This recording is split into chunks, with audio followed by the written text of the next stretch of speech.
How do you answer top economists who say taxes of this magnitude would stifle growth and investment? Oh, they're just wrong.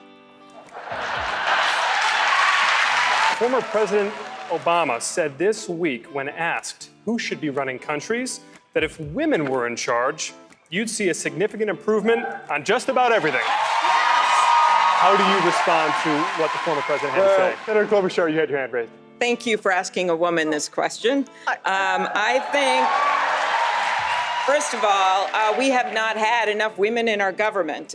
When I was on Trevor Noah's show once, I explained how in the history of the Senate there was something like 2,000 men and only 50 women in the whole history. And he said if a nightclub had numbers that bad, they would shut it down. Senator Warren, you would be the oldest president ever inaugurated. I'd like you to weigh in as well. I'd also be the youngest woman ever inaugurated.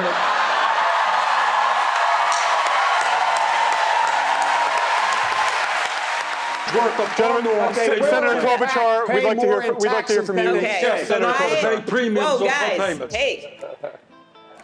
I'll say this. First of all, Bernie, I promise when I am your president, I will get our pharmaceutical bills done. And we have worked together on this time and time again, and I agree with you on that.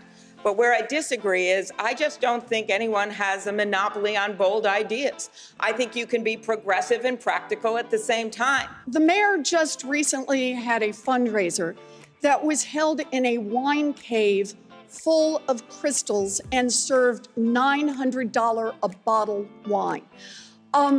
Think about who comes to that. He had promised that every fundraiser he would do would be open door, but this one was closed door. We made the decision many years ago that rich people in smoke-filled rooms would not pick the next president of the United States. Billionaires in wine caves should not pick the next president of the United States. Mr. Mayor, I did not come here to listen to this argument. I came here to make a case for progress, and I have never even been to a wine cave.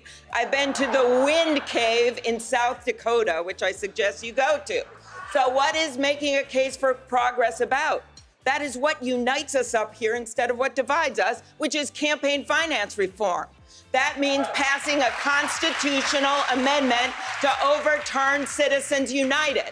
If you can't stand up and take the steps that are relatively easy, can't stand up to the wealthy and well-connected when it's relatively easy when you're a candidate, then how can the American people believe you're going to stand up to the wealthy and well-connected when you're president and it's really hard? Judy, immigrants don't diminish America, they are America. And when you see a government that works great for the wealthy and the well-connected and for no one else, that is corruption, pure and simple, and we need to call it out for what it is.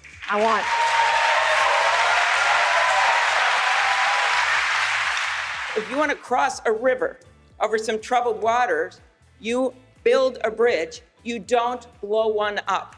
And I think that we should build on the Affordable Care Act. I want to do the most good I can for the most people as quickly as possible.